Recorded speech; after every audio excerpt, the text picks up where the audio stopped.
Bom dia a todos que estão acompanhando aí a coletiva de hoje sobre a Covid-19 aqui em Feira de Santana. A gente vai trazer dados atualizados. Para começar, o secretário de Saúde de Feira de Santana, o doutor Marcelo Brito, ele não vai estar aqui hoje com a gente, mas ele gravou um vídeo passando algumas informações importantes. A gente vai soltar esse vídeo antes da fala do prefeito Colbert Martins. Ricardo vai soltar agora para a gente.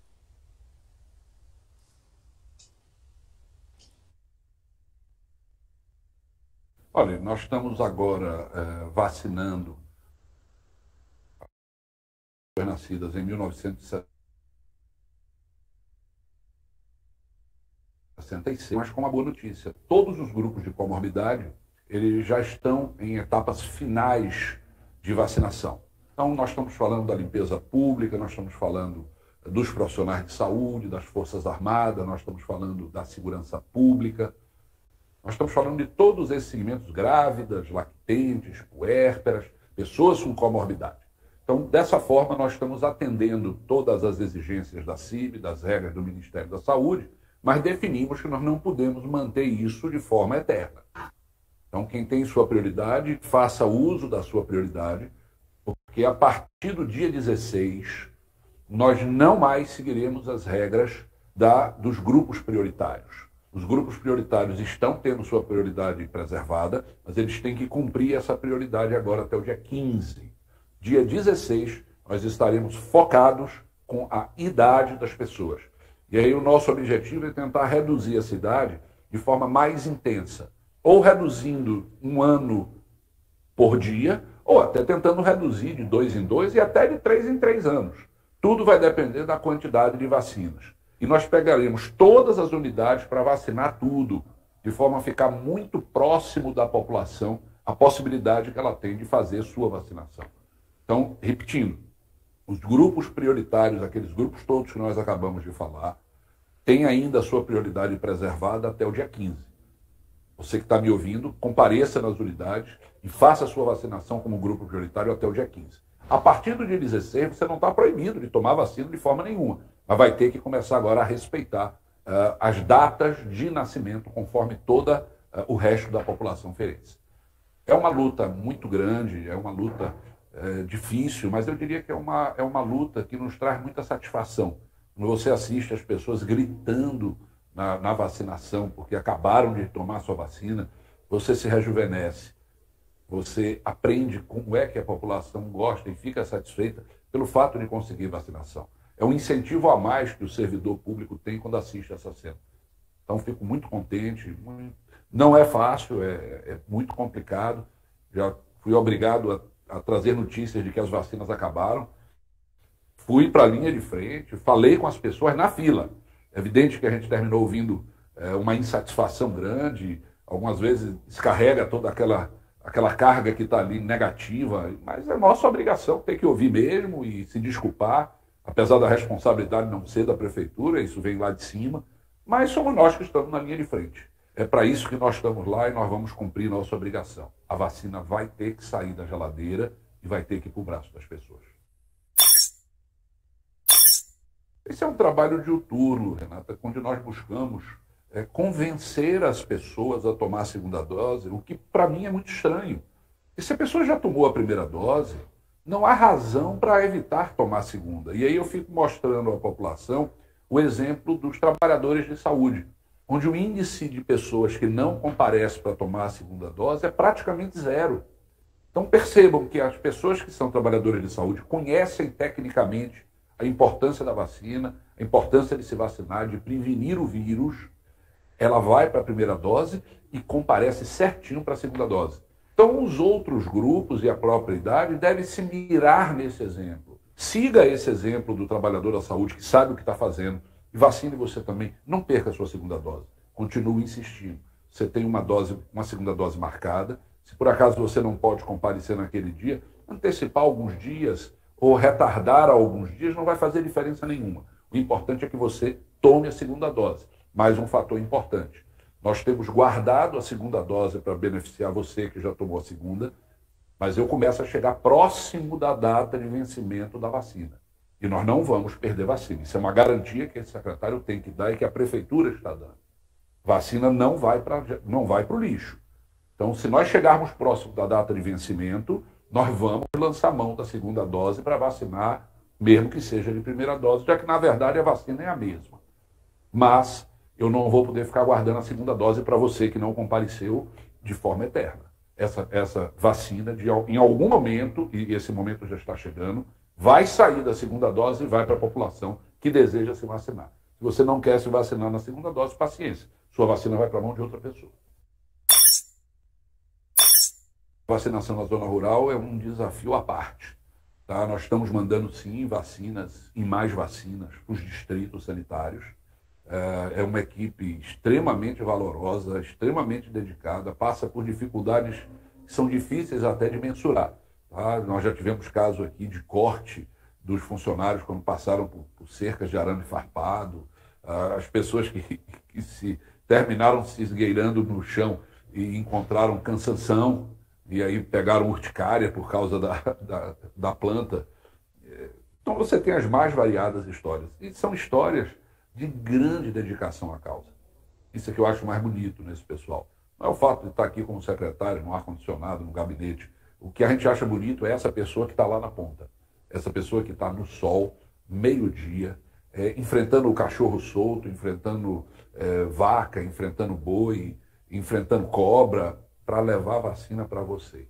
Nós temos que ter um respeito e uma admiração muito grande a esse pessoal. Meu respeito, minha admiração e minha satisfação de poder hoje, como secretário, estar trabalhando para você que está fazendo esse papel. Você que está enfrentando essa dificuldade toda para fazer a vacinação, você não está trabalhando para mim nem para a prefeitura, não. Nós é que estamos trabalhando para você. Eu avalio com preocupação, porque apesar de nós estarmos fazendo um esforço grande para fazer a vacinação, uma pequena parte da população insiste em não cumprir as regras de isolamento social e não cumprir as regras de cuidado sanitário.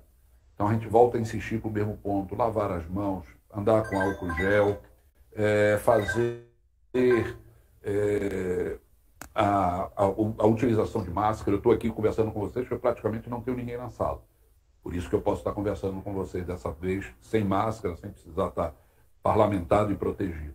Mas as pessoas têm que se conscientizar de que, quando elas se submetem a esse risco de participar de festa, de paredão, de aglomeração, ela está submetendo não só a si ao risco, mas pode estar levando, inclusive, esse risco para dentro de sua casa, para um filho, para um pai, para um avô, para um tio, para um parente querido.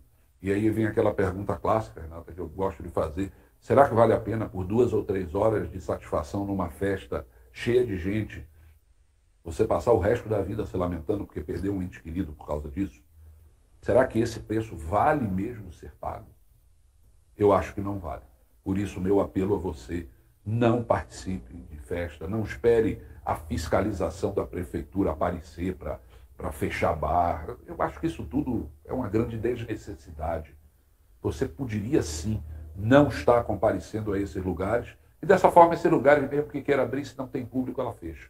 Então, não vamos fazer isso, não. Ajude não a prefeitura, não a você. Ajude a seu próximo, ajude a seu parente. Não participe disso. Não vale a pena.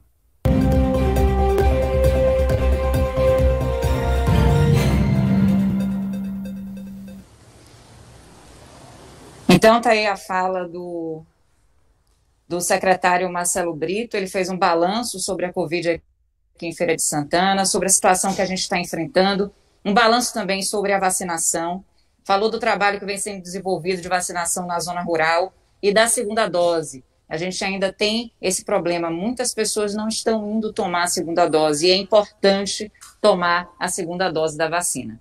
Eu vou passar agora a palavra para o prefeito de Feira de Santana, Colber Martins Filho. Bom dia, prefeito. Bom dia, Renata. Bom dia a todos.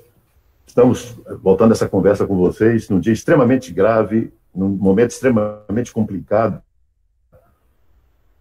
para a Covid-19 em Feira de Santana. Nós nunca atravessamos um momento tão difícil quanto o de ontem.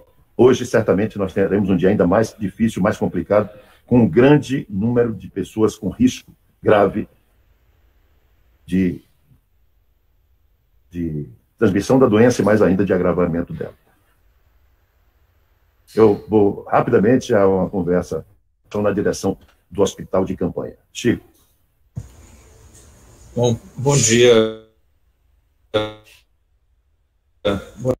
Eu estou um ano no último dia 4 de junho e eu trouxe aqui alguns números comparando o período de junho a dezembro do ano passado e os meses atuais, para se ter ideia de como é que está nosso trabalho no hospital de campanha e como tem aumentado o número de casos e o número de internações.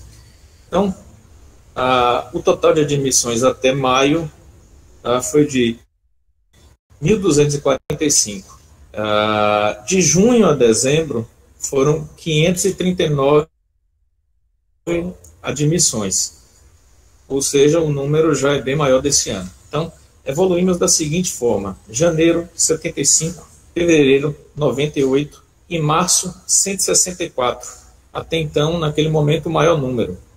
O nosso maior número de pacientes internados tinha sido em julho do ano passado, quando atingimos o pico. Nós tivemos 111 pacientes internados naquele mês. Então, veja que em março já foi para 164, em abril, 177, e em maio, 192, quase 200 pacientes internados no hospital de campanha em apenas um mês. Em relação à UTI, total de pacientes internados, 467. De junho a dezembro, 208. Então, novamente, nesses primeiros meses do ano, já superamos o que tivemos no ano passado.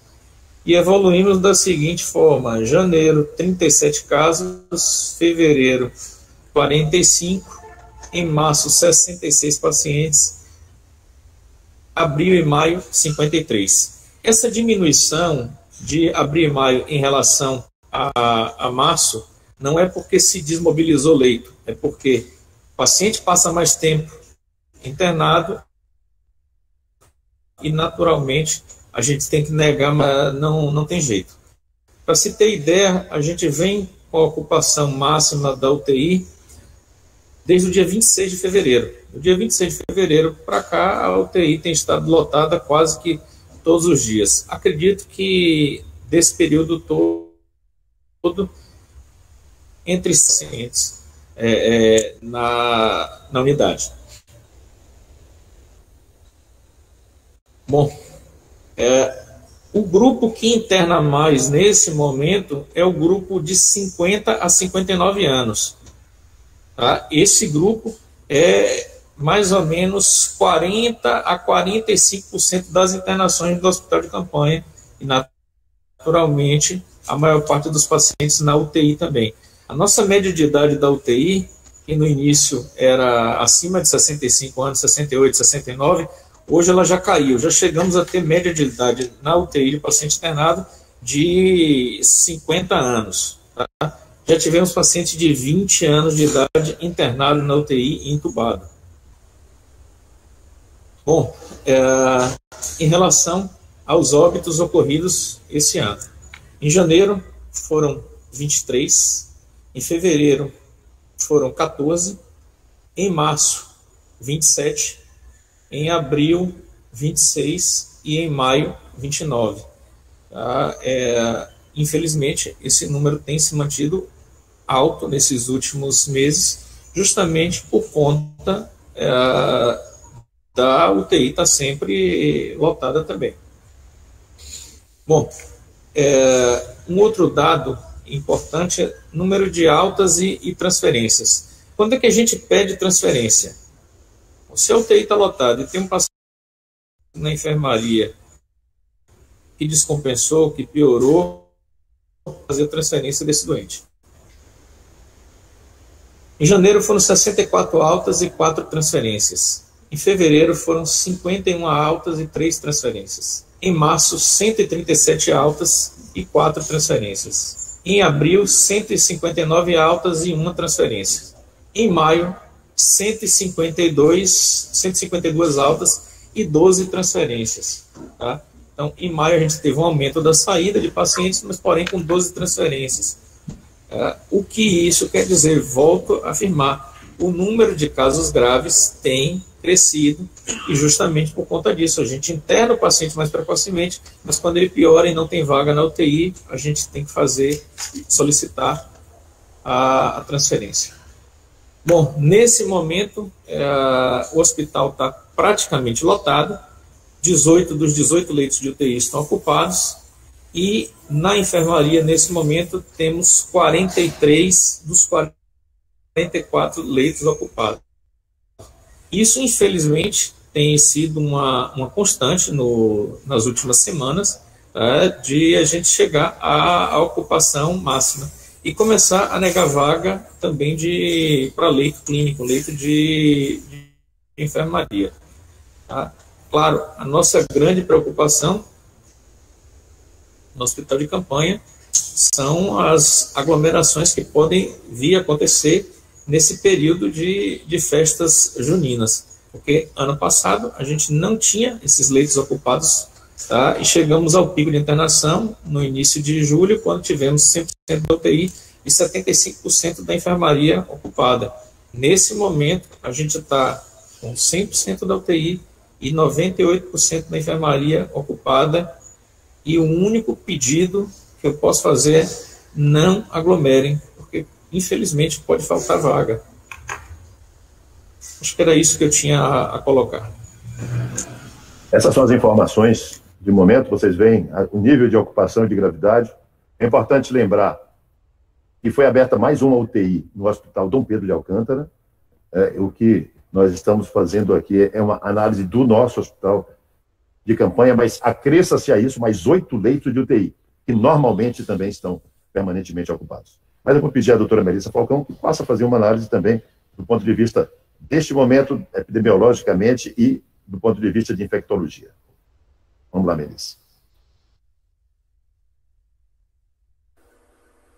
Bom dia a todos. Mais uma vez aqui estamos reunidos para falar sobre a situação da pandemia na cidade. Vou começar falando sobre o número de mortes. Já são 477.307 mortes no Brasil, sendo que nas últimas 24 horas foram 2.693 mortes, sendo que dessas 757 foram no nosso município. Mantemos uma taxa de mortalidade de média de 1,8%, que continua sendo uma das menores do país. Porém, à medida que esse número de casos positivos aumenta, o número de mortes também vão aumentar. Então, estamos no período crítico da pandemia. Esse vírus se supera a cada fase. Estamos há mais de 6 semanas, na verdade, desde março, com mais de 1.000 casos semanais. Então, é um quantitativo muito grande, pensando que até 200 pessoas de cada 1.000 desses casos por semana vão precisar de um internamento e de 1,8% a 2% vão morrer. Então, é muita gente e essa tendência é de alta. Vemos o aumento depois dos feriados. Agora estamos vindo o Dia dos Namorados, que apesar de não ser feriado, todo mundo, de alguma maneira, se junta para poder comemorar. Então, vamos tentar fazer as comemorações, os casais, sem festas, sem nada que gere maior contaminação. Temos que ficar atento ao São João. Nossa capacidade está excedida e não teremos a curto prazo como abrir mais vagas. A abertura dos leitos da UTI de Dom Pedro comprovou que só a abertura de leitos não vai resolver o problema. Em 8 dias, a UTI estava com 100% de taxa de ocupação. O Clérice já aumentou também até o máximo que podia suas vagas de UTI e não estamos dando conta do número de pessoas que precisam internar. E com essa tendência de alta. Além da preocupação com o aumento de casos no nosso município, no São João, nos preocupamos com as cidades pequenas, que as pessoas se deslocam de locais com um grande número de casos, com presença de variantes, e vão para cidadezinhas pequenas, onde as manifestações, onde os casos não estão tão grandes, e acaba gerando uma piora nesse outro local que vai. Então, temos que ter responsabilidade com o nosso município e com os municípios vizinhos e próximos também. Então, esse ano, vamos nos manter em casa e comemorar em família essas festividades. Não é hora realmente de aumentar esse número de casos. Então, para a gente ter uma noção dessa proporção de mortes, nós tivemos ontem 452 pessoas confirmadas. Esse foi o máximo que a gente teve até agora, sendo que mais de 2.000 exames esperando liberação pelo LACEN. Então, esse número, se fosse contar por dia, poderia ter sido até muito maior. Então, de cada 452 pessoas dessa, que ontem tiveram a confirmação da sua doença, 8 vão morrer. Tá? Então, quando a gente pensa nesse 8, pensando que pode ser um de nós ou um nosso familiar, isso cria uma importância muito maior, né? Na última semana, foram 1.419 casos confirmados. Dessas pessoas, 25 vão morrer. E, se contarmos os casos positivos no mês de maio, que foram 4.752, 85 pessoas dessas 4.752 vão morrer. A gente nunca acha que pode estar no meio desse cálculo, mas ninguém está livre de passar por isso. E a única maneira de não correr esse risco é não se infectar. Então, temos idosos aí se contaminando pela segunda vez. Eu tenho pacientes com mais de 90 anos que têm o segundo internamento por conta de Covid. Eles estão em casa, sem sair, os seus familiares, os cuidadores, estão levando esse vírus para eles. Quando temos pessoas contaminadas numa festa com 800 pessoas, 600, 300 pessoas, claro que um adolescente, que um jovem que foi para aquela festa tem uma responsabilidade por ter ido.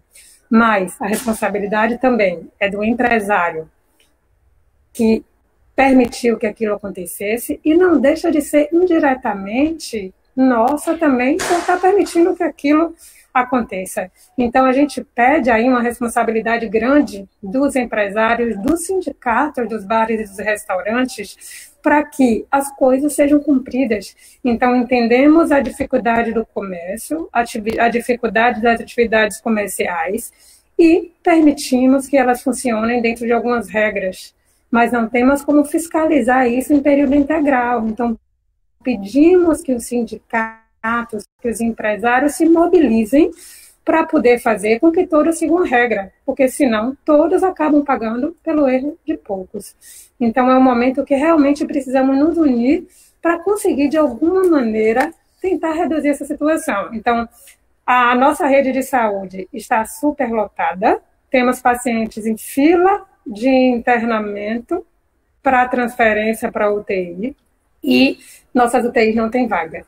Então, as pessoas que adoecerem até da agora em diante podem não ter um leito disponível para poder receber os cuidados necessários. Claro que temos nas emergências, nas UPAs, nas policlínicas, como dar uma assistência, mas isso é limitado. E as UPAs e policlínicas também estão começando a encher. Então, diante disso aí, eu vou aqui sugerir algumas ações pelo comitê, para que a gente possa tentar mudar essa situação daqui, da agora em diante. Então, acho que a gente precisa reforçar as medidas de prevenção nas atividades diárias, tanto profissionais como pessoais.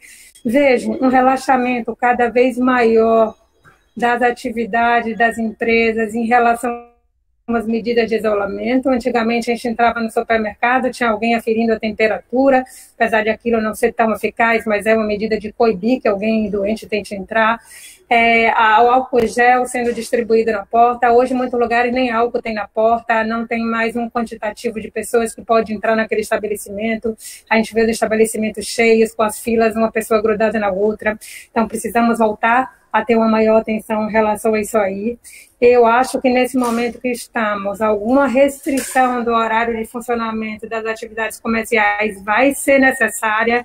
Não temos como deixar quase 500 pessoas positivas num dia e não fazer nada em relação a isso. São vidas que estão sendo perdidas e que não vão ser recuperadas após essa pandemia passar.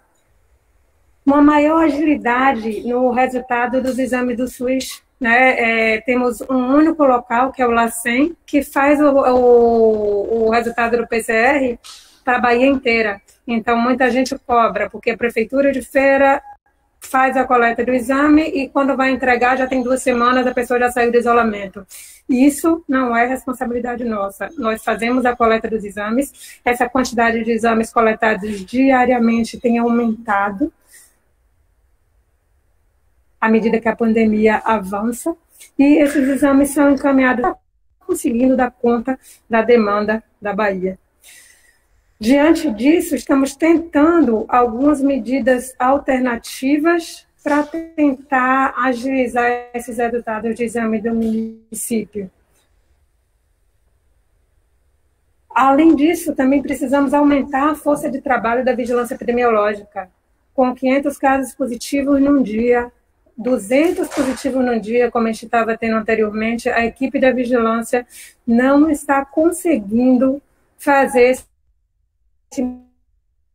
monitoramento em tempo, esse período do isolamento, e não receber o exame laboratorial e não receber uma ligação para poder saber como estão ou como está a sua evolução, nem orientação de como proceder. Então, precisaremos aumentar a nossa força de trabalho da vigilância para que as pessoas possam ser monitoradas e orientadas em tempo real. Além disso, outras campanhas para a população sobre os sinais de gravidade. Não é possível que as pessoas esperem em casa começar uma falta de ar, começar a ter uma insuficiência respiratória para procurar a unidade de saúde. Então, ao primeiro sinal de febre, ao primeiro sinal de tosse, se você tem dúvida de como proceder, você deve ir na unidade de emergência para ser orientada. E sentiu qualquer falta de ar, mesmo que inicial, não fique em casa. Vá na unidade de emergência. De preferência, todos que têm Covid devem estar monitorando sua saturação em casa. E se não tiver como fazer isso, vai na unidade básica de saúde, que todas as unidades básicas de saúde têm oxímetro para essa monitorização. Precisamos capacitar sempre a nossa rede de assistência para que ela possa estar dando um atendimento adequado à população e, além de tudo, incentivar a vacinação. Então, eu fico muito chocada quando eu vejo médicos e pessoas da área de saúde fazendo campanhas em rede social contra a vacina. Hoje é a única arma verdadeira que nós temos, é a vacinação. As vacinas são perfeitas, não são, mas é o que nós temos e o efeito dessa vacinação vai ser coletivo. Esse efeito não é para mim que tomei as 2 doses da vacina. A gente vai conseguir um efeito maior quando 70% da nossa população estiver vacinada. Com isso, o vírus vai estar circulando menos e causando menos infecções e menos mortes. E aí a gente vai conseguir um controle efetivo. Então, não acho justificável que fake news estejam sendo lançadas nesses momentos, como EDA grudando nas pessoas que tomaram vacinas, como se tivesse componentes magnéticos. Isso é um crime, lançar um fake news contra a vacina no momento desse. Eu vejo médicos se intitulando médicos pela vida, como se os outros médicos não fossem pela vida. Todos que são da área de saúde, todos estão pela vida e fazendo o que é necessário para poder manter isso. Então, não há justificativa para se indicar o uso de ivermectina, de hidroxicloroquina, que já está mais do que comprovado que não tem benefício, e está dizendo não se vacine. Então, isso é um crime contra a saúde pública e não deve ser permitida. Então, agradeço aí a todos e depois aí estaremos disponíveis para os questionamentos. Essa formação, esse desabafo, essa forte afirmativa da doutora Melissa Falcão, que coordena o nosso comitê anti-Covid, é o que a Prefeitura de Feira de Santana pensa. É a forma que nós estamos nos conduzindo, sob sua orientação, que desde março, lá do ano passado, quando se começou aqui em Feira de Santana essa etapa dessa luta contra a Covid, a doutora Melissa está dando todo esse tom do encaminhamento que nós pudemos ter até agora, para termos os resultados que, neste momento, nós ainda temos. só para se ter uma ideia, a taxa de óbitos, Feira de Santana está com 1,81, Salvador está com 2,98, a Bahia 2,10, o Nordeste 2,46 e o Brasil 2,79. Não que isso seja bom para se mostrar, mas mostra que os trabalhos, a forma de conduzir o trabalho em Feira de Santana contra a Covid é um trabalho correto, adequado e muito técnico. Ontem eu fui à Policlínica do Tombo, às 9h30 da manhã. Estava internado lá um paciente de 39 anos de idade, extremamente grave, entubado, esperando a remoção que foi feita por volta de meio-dia para o hospital de campanha. Essa pessoa faleceu às 18 horas. À tarde foi internado outra pessoa, lá na própria Policlínica do Tomba, 42 anos, e essa pessoa não resistiu lá na própria Policlínica e antes das 18 horas essa pessoa faleceu. Nós estamos convivendo com isso todos os dias. Nós estamos no limite. Não dá mais para poder abrir, não tem mais como fazer, não tem mais equipes. Nós estamos no limite grande. A parte de atenção à saúde já chegou no seu maior limite. O que nós queremos agora é a participação de todos na busca pela vida. Porque agora, essa questão está próxima da gente. Nós somos aquele que a doutora Melissa fez o cálculo que podemos estar dentro dele daqui a pouco. Volto para a Renata, as pessoas que quiserem fazer perguntas, tanto a doutora Melissa quanto a mim, quanto ao Francisco Mota, nós nos colocamos à disposição. Bom dia mais uma vez a todos, as pessoas que estão chegando agora. Eu peço que quem tiver interesse em fazer algum tipo de pergunta, sinaliza no chat para a gente criar uma ordem. Aqui o secretário Edson Borges quer falar alguma coisa, pode falar, secretário. Bom dia a todos. Eu quero abrir com uma pergunta para a doutora Melissa. A pergunta é de uma pessoa que está acompanhando. Uma pessoa vacinada, já com as 2 doses, tá? De alguma forma, se ela pode contrair o vírus, ficar assintomática e transmitir o vírus? Obrigado. Sim, a pessoa que já tomou as 2 doses da vacina pode adquirir a doença, não ter sintomas e transmitir. Assim como qualquer pessoa que não tomou a vacina pode ter uma manifestação assintomática e transmitir. Aproveitando isso aí, a gente vai falar alguns dados do hospital de campanha em relação aos internados que já tomaram vacina. Começamos a fazer uma análise no município de pessoas vacinadas que já tinham tomado as 2 doses das vacinas. E uma média de 55% das pessoas que internaram tomaram alguma vacina, mas a maioria delas apenas a primeira dose. Então, só 38% das pessoas que tinham tomado as duas doses adquiriram. Então, ou seja, a gente fez uma média de 71 pessoas, que a gente chegou a fazer nessa análise de quando começou.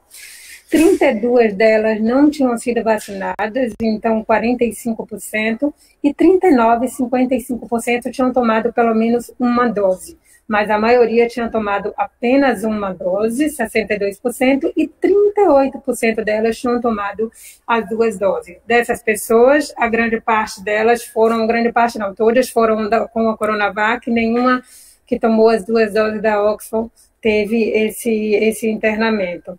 Então, isso acontece não porque a vacina não funcione, mas é porque a gente sabe que os idosos, as pessoas acima de 60 anos, têm uma resposta às vacinas um pouco menor, e isso pode acontecer.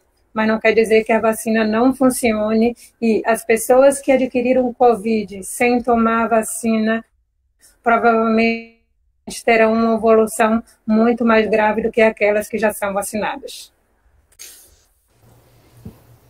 É bom que a gente lembre também que nós estamos com muitas variantes circulando em Feira de Santana. Então, a eficácia e a eficiência da vacina tem essa condição de limite aí, em razão do grande número de variantes que circulam, e a doutora Melissa pode depois lembrar a vocês que a Universidade Estadual de Feira de Santana fez testes, identificou em pacientes assintomáticos a prevalência maior da P1.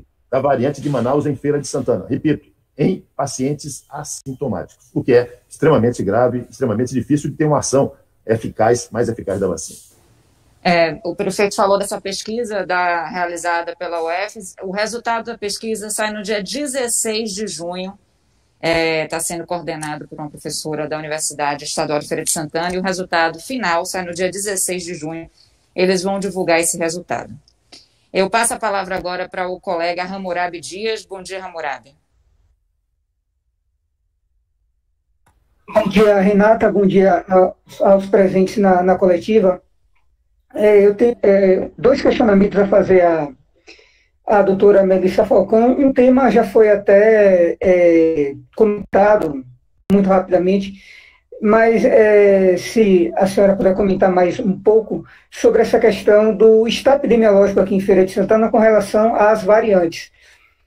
Se não me falha a memória, é a primeira coletiva que a senhora participa, é muito mais fácil a gente se encontrar por aqui, depois que a variante indiana foi identificada no país. Como está a cidade de Feira de Santana com relação às variantes do novo coronavírus? O que é que a senhora pode comentar sobre essa questão? E uma outra, a senhora também comentou sobre vacinas. Recentemente, neste final de semana, na sexta-feira, a Anvisa aprovou a questão do uso emergencial da Sputnik 5.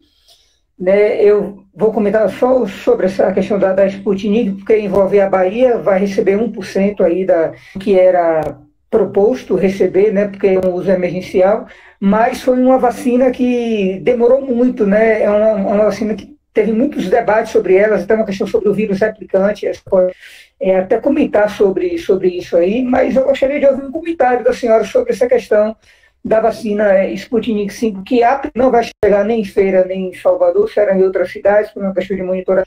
Mas, caso chegue em Feira, como é que será o trabalho aí, né? Assim, as pessoas são informadas, né, em notícias, viu que foi uma discussão muito árdua em cima da aprovação dessa vacina, muito diferente da Pfizer, que de primeira foi aprovado o uso definitivo, Coronavac, que começou com o uso emergencial, mas já está nos braços aí de milhões de brasileiros. Então, são esses os dois questionamentos aí, sobre a questão das variantes em Feira de Santana, né, qual o estado aí, como é que estamos, e sobre essa questão da Sputnik 5, essa vacina russa. Eu agradeço o espaço. Em relação às variantes, nossa situação epidemiológica atual se deve principalmente à presença dessas variantes. No Brasil inteiro, a predominância das variantes está na P1, nessa variante de Manaus, que agora é chamada de Gama, mudaram o nome agora para Alfa, Beta, Gama, para não estigmatizar nenhum país. E temos indícios que mostram que na nossa cidade aqui, em Feira de Santana, há uma predominância da P1. Então, essa cepa de Manaus já predomina sobre a cepa selvagem inicial.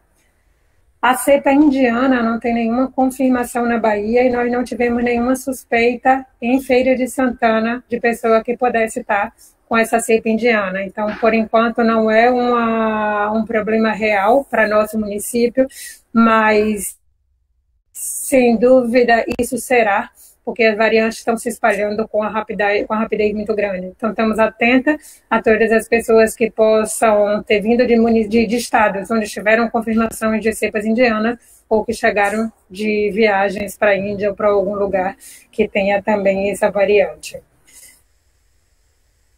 As vacinas liberadas agora para uso pela Anvisa, né, a Sputnik e Covaxin, falando aí mais da Sputnik, que vai chegar no Nordeste, só foi liberada um lote para o Nordeste, que tinha sido solicitado pelos governadores, e a Anvisa deixa claro de que ela não garante a segurança e a eficácia dessa vacina. Então, foi liberado como se fosse um estudo científico, para que os estados que apliquem estejam monitorando a eficácia e os efeitos adversos na prática. Então, todos que forem aplicar essa vacina têm que informar de que a Anvisa não garante a com uma boa resposta. A Sputnik usa a mesma plataforma, a mesma maneira de ação da vacina da Oxford, e os efeitos colaterais e os riscos devem ser aí praticamente os mesmos, sendo que a Oxford usa um adenovírus de chimpanzé e a Sputnik o adenovírus humano. Então, isso vai ter que ser monitorado à medida que for sendo aplicada essas doses. Eu gostaria, Renata, de lembrar e agradecer a presença do Jonathan, nosso tradutor de Libras, e agora conosco a Noelma. Muito obrigado a vocês que nos ajudam a ampliar a nossa comunicação. Passo a palavra agora ao colega Carlos Augusto, do Jornal Grande Bahia. Bom dia, Carlos. Bom dia, Renata Maia, saudar o prefeito Colbert Martins, os membros da equipe de governo, os colegas e pessoas que nos assistem.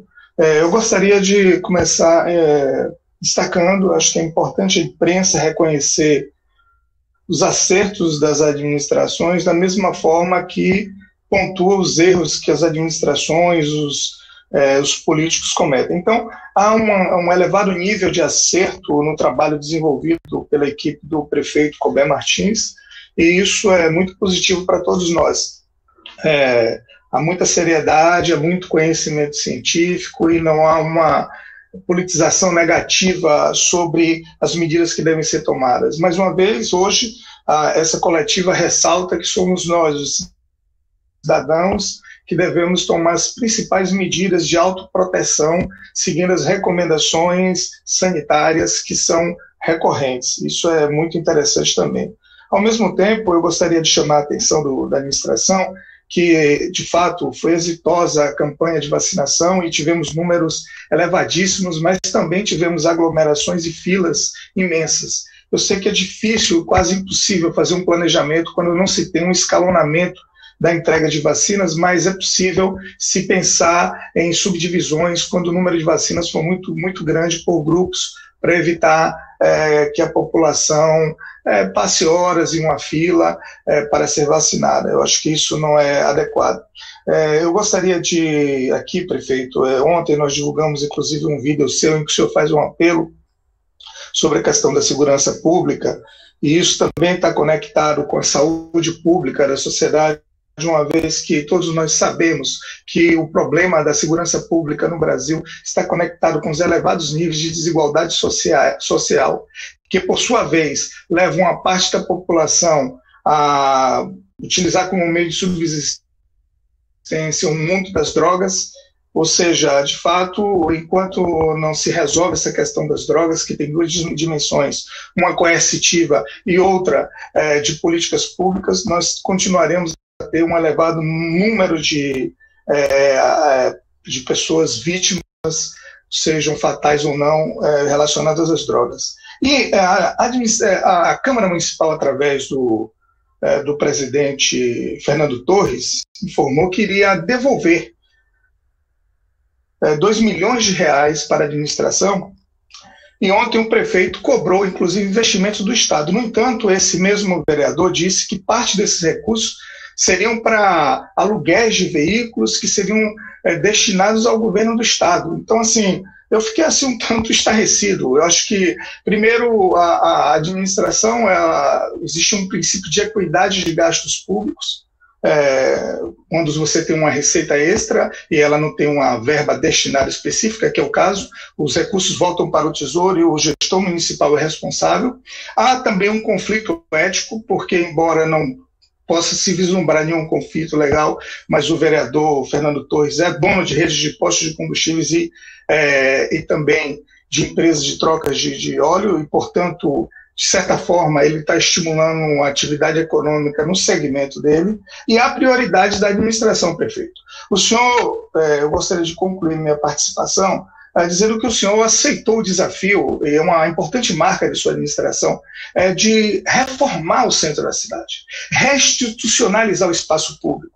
E, lamentavelmente, o Ministério Público da Bahia não colaborou com a administração, notificando as pessoas que ocupam os espaços públicos de que aqueles ambientes são bens sociais coletivos. Ou seja, mais uma vez o Ministério Público falha com a nossa sociedade. No entanto, o senhor pagou o preço político, o preço pessoal foi atacado e tem pago um preço para poder devolver um bem coletivo à sociedade. E o que eu observo justamente nessa questão do orçamento é que eu estive no Feira 10 e alguns casebres, né, foram alugados como unidades de saúde. Então, eu acredito que um dos grandes desafios da sua administração é requalificar as unidades de saúde do município, adotando os padrões construtivos que estão no Ministério da Saúde.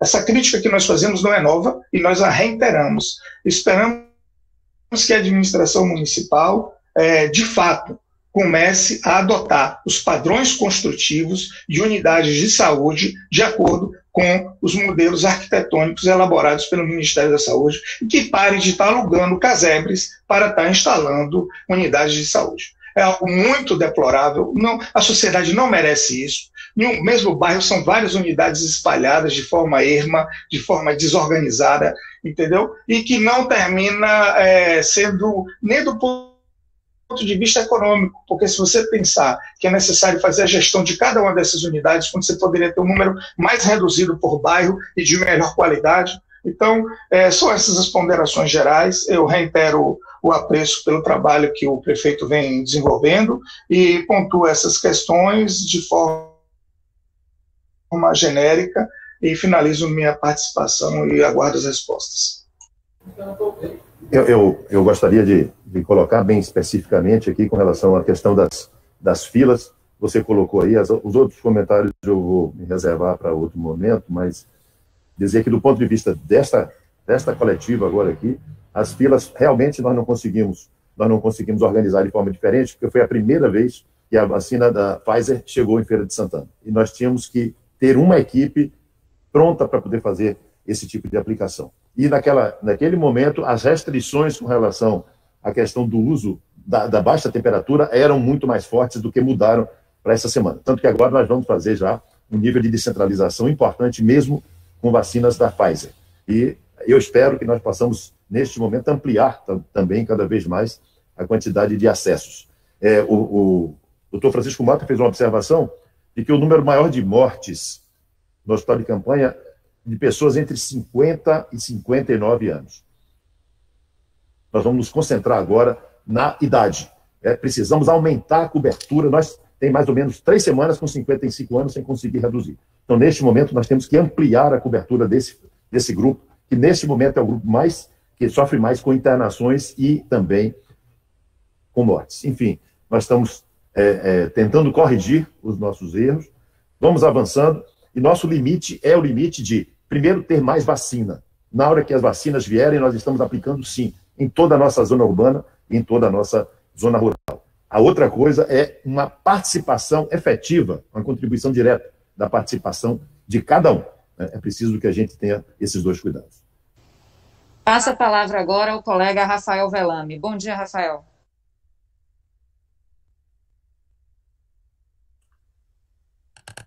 Bom dia, Renata. Bom dia, Colbert, a todos presentes aí na coletiva. Prefeito, eu observei ontem que muitas pessoas reclamaram da falta de vacina por conta de uma informação que a prefeitura divulgou na segunda-feira à noite, né, que teria vacina nos postos. E assim que essas pessoas se dirigiram aos postos, logo na terça pela manhã, antes de 8h20, a maioria deles já não tinha vacina. Houve uma falha aí da logística da Secretaria de Saúde. O que aconteceu? E a outra pergunta é sobre o grande número de casos, né, que Feira de Santana tem registrado.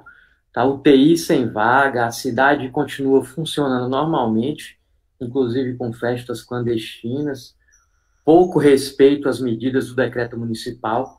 Não seria a hora de, então, endurecer as medidas e a fiscalização?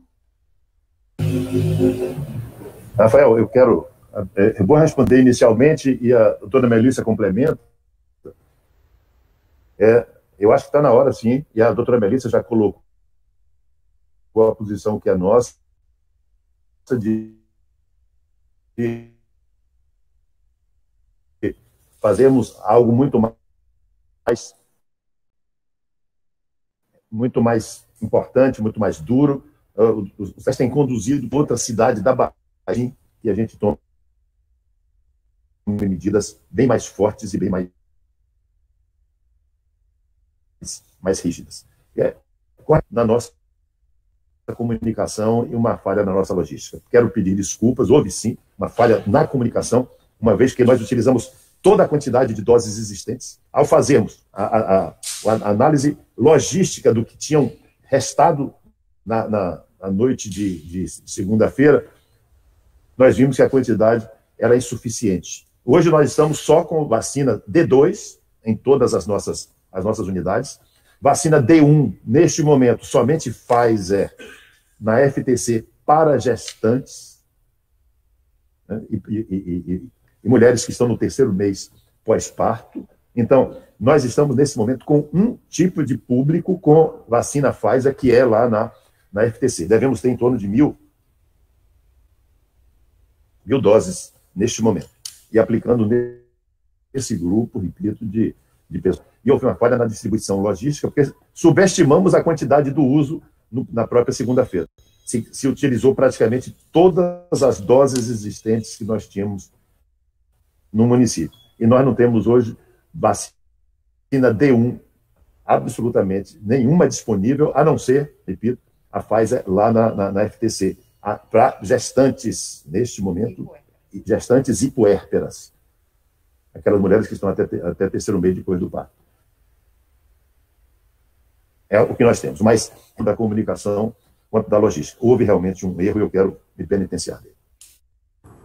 Voltando a reforçar a primeira pergunta, inclusive na sexta-feira é dia dos namorados, não é? E os restaurantes, logicamente, como todos os dias dos namorados, vão estar cheios. A gente vem acompanhando que a maioria não tem cumprido o decreto, a maioria não, mas muitos deles. Vai haver alguma fiscalização especial no sábado, dia dos namorados? Rafael, vai sim, mas eu gostaria que a doutora Melissa voltasse mais uma vez. Ela já fez inicialmente essa colocação.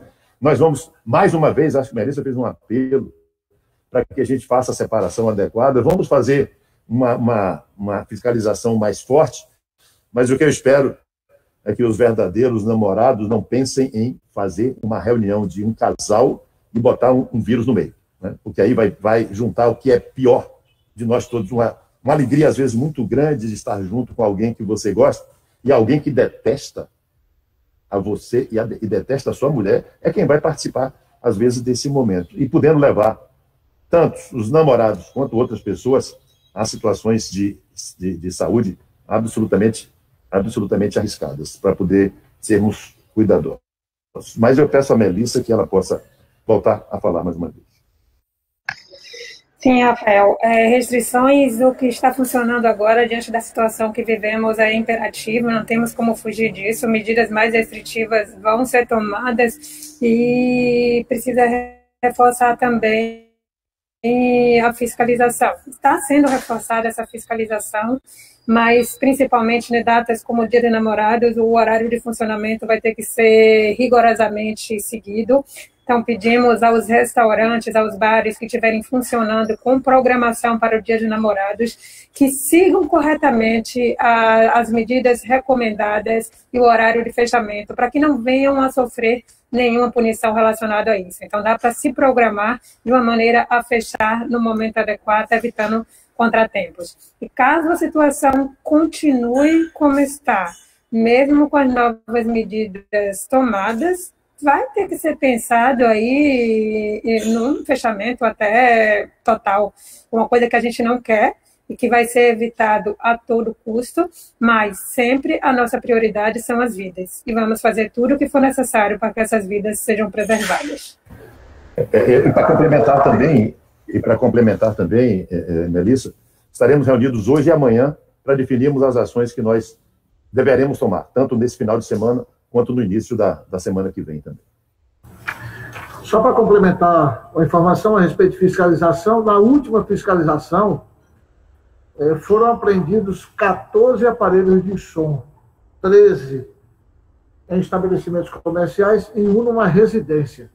E foram encerradas 3 festas com paredões de som. Além disso, cerca de 20 pessoas foram conduzidas à delegacia de polícia.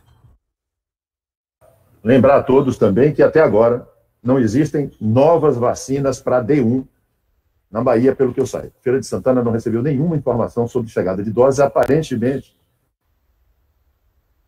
hoje à noite devem chegar vacinas da Pfizer, né? E, pelo que eu saiba, a distribuição pode ocorrer amanhã, na quinta-feira, ou também na sexta-feira. Repito, há uma redução da quantidade de vacinas que a gente pode precisar para a distribuição. O país avaliou em 8 milhões de doses a menos esse mês de junho. São as informações do Ministério da Saúde. E a nossa única saída é vacinar. Vacinar em grande quantidade, vacinar a maior parte possível das pessoas, que é a maneira que nós temos para que as pessoas possam ter uma resposta imunitária mais adequada. Mas o doutor Francisco Mota estava com uma informação sobre as maiores demandas, Francisco, de pessoas que demandam transferências para nós aqui no Hospital de Campanha. Se você puder fazer essa informação breve também, eu lhe agradeço. Bom, como eu ressaltei esses números de internações até 31 de maio, e naturalmente que a maior parte desses pacientes internados vem das UPAs, que são três UPAs na cidade. A UPA da Mangabeira, a UPA da Queimadinha e a UPA do Hospital Geral Clédio Andrade, que fica ali do lado do hospital. Então, de todos os hospitais, todos os pacientes internados no hospital de campanha, em todo o período, 197 vieram da UPA da Mangabeira. 261 vieram da UPA da Queimadinha, e o maior número dos pacientes internados no hospital de campanha foi justamente da UPA do Clédio Andrade, que foram 270 pacientes. Tá? Então, justamente da unidade que é administrada pelo Estado. Agradeço, Francisco, para que vocês possam ver que saúde não tem nenhum tipo de limite. Melissa, estamos concluindo a nossa live. Se você quiser falar ou se despedir, fique à vontade, por favor. Continuaremos sempre tomando as medidas para que essa situação da nossa cidade venha a ser minimizada, mas não estamos realmente numa situação confortável e precisamos continuar com algumas restrições, aumentar outras e sempre pedir a ajuda da população. Eu sei que já está aí cansada de tantas restrições, mas diante da situação que vivemos, elas continuam sendo imperativas e muito importantes de ser seguidas. Contamos com a ajuda de vocês e podem ter certeza que estamos nos doando e fazendo o máximo para que essa situação se resolva. Obrigado, Melissa. Nós todos somos pela vida, todos nós. Tá certo? Nós estamos lutando e aí nós vamos vencer esse momento com a participação de todos. Por sugestão da doutora Melissa, nós estamos ampliando todos a testagem aqui em nossa cidade. Fizemos os contatos ontem, queremos aumentar a quantidade de testes, que vai permitir que pessoas se isolem mais rapidamente para evitar a transmissão. E estaremos reunidos hoje e amanhã para definirmos as ações mais restritivas que nós precisamos tomar em Feira de Santana, visando preservar as vidas. Agradecer a Noelma, que aqui nos acompanha como tradutora de Libras, ao Jonathan, agradecer ao secretário Fanael, agradecer a Ricardo e agradecer muito também a participação de Francisco Mota, a doutora Melissa Falcão e a Renata Maia, que conosco participa dessa transmissão. Um abraço a todos e Deus nos ajude.